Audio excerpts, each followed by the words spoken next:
The reading today from the book of Ecclesiastes, also called Kohelet in the traditional Hebrew language. It is presented as the story of Kohelet, a son of King David, and considered by some to be King Solomon, who reigned between 970 and 931 BCE, before Common Era. However, the language used indicates a much later date, somewhere between 450 and 180 before Common Era. This particular passage from Ecclesiastes 3, 1 through 8 is very familiar to most of us, if for no other reason than a version of it sung by the Byrds was the #1 song in the US in 1965. Just a little before my time. Just a decade. It is one of my favorite texts, and is the text I used for my very first sermon 25 years ago. At this time of year, it seems like an especially appropriate text as it talks about change, but especially change as part of the natural cycle of life. A season is set for everything. Now, for the original writers of this text, the belief was that God had set a time for everything. For some in our community, that is still true. For others, it is a belief in the natural order of the world, separate from a divine being.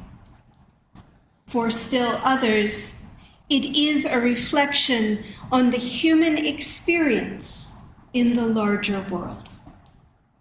However you connect with this passage, I invite you to reflect on the themes presented in the text. Today is the last day of the year, a fitting time to look at endings and beginnings, to look at what has gone well in the past year and what did not go so well. It is also a time to look forward into the new year, which begins tomorrow. In keeping with the theme of change, we are going to do something a little different today. This is not just a sermon, but also an activity. When I was younger, I used to often look at food as both food and a toy. So, sermon activity, food and a toy.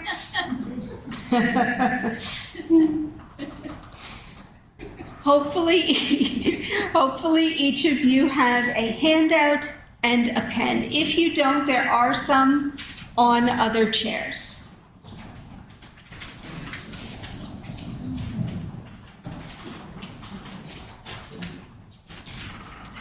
There's some up here. No obligation to stay in the front row. You can come and get one and retreat back to the back.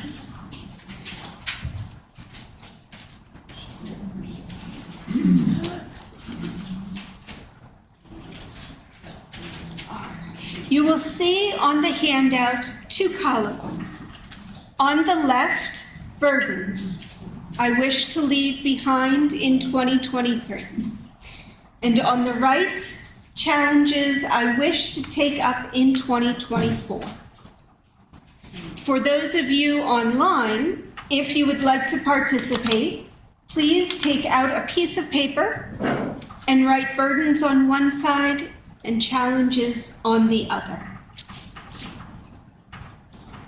Now, let me talk for a few moments about the meaning of these 2 words, burden and challenge. According to the Oxford English Dictionary, which appears to be entirely online now, Burden means a load, typically a heavy one, or the main theme or gist of a speech, book, or argument, such as the burden of proof. I think that both meanings can apply here. As you think over 2023, what were the main themes of the year? Hopefully the year held some good moments in it. But, as is the case with the human experience, there were probably some hard times, some heavy times. Those are the times that we want to think about now. Take a moment to write down a word or phrase about those hard and heavy times over the past year. And start.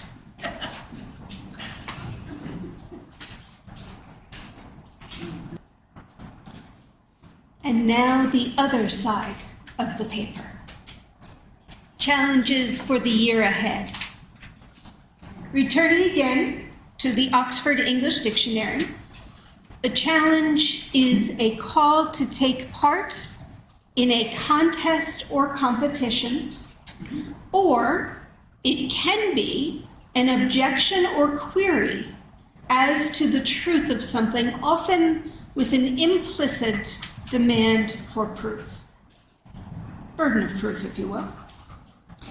And I think, again, both definitions can apply. The competition, if you will, is life. And the query is determining what gives life meaning. The goal is to make each year better than the last. Now, we must pause for a moment here to think about what it means to be better. I invite you to think of better in terms of meaning. What gives your life meaning? When it comes to questions of meaning, I often turn to the work of Viktor Frankl, an Austrian psychiatrist and Holocaust survivor. He is the father of logotherapy, a psychological modality that looks at questions of meaning in daily life. According to Frankl, in his work, Man's Search for Meaning, first published in 1946, hence the gendered language, which I have updated here to make a little more accessible. We can discover this meaning in life in 3 different ways. By creating a work or doing a deed, by experiencing something or encountering someone, and by the attitude we take toward unavoidable suffering. Everything can be taken from a person but one thing, the last of the human freedoms, to choose one's attitude in any given set of circumstances. When we are no longer able to change a situation, we are challenged to change ourselves.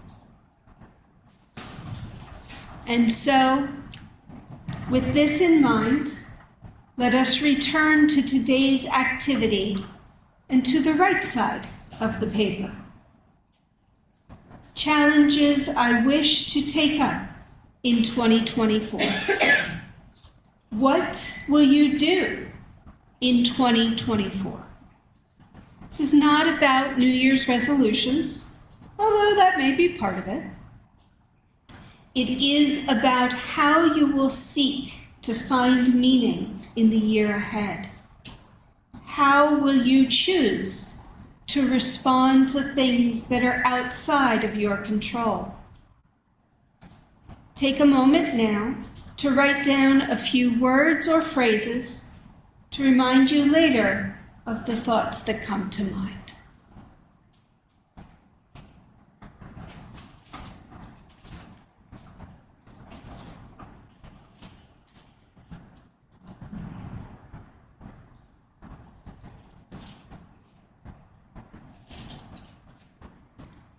Now you have in front of you a piece of paper. On one side, you have written the things that you will leave in this year. On the other side, the things that you will strive for beginning tomorrow. When you go home later today, I invite you to separate the two sides. Cut the paper in half or tear it, your choice. Take the side with your burdens from 2023 and destroy it. Shred it, burn it safely, come from the house down, bury it. Choose whichever method feels right to you to get rid of it. You are leaving those burdens behind you. Then take the other side of the paper, the challenges, and place them somewhere that you can see them. If they are private, keep them in a drawer that you will open every day. If they can be shared, post them on the refrigerator or a mirror to remind you of the challenges that you wish to take on in the year ahead. And remember, a season is set for everything, a time for every experience under heaven, a time for leaving behind a burden, and a time for taking up a challenge. Amen.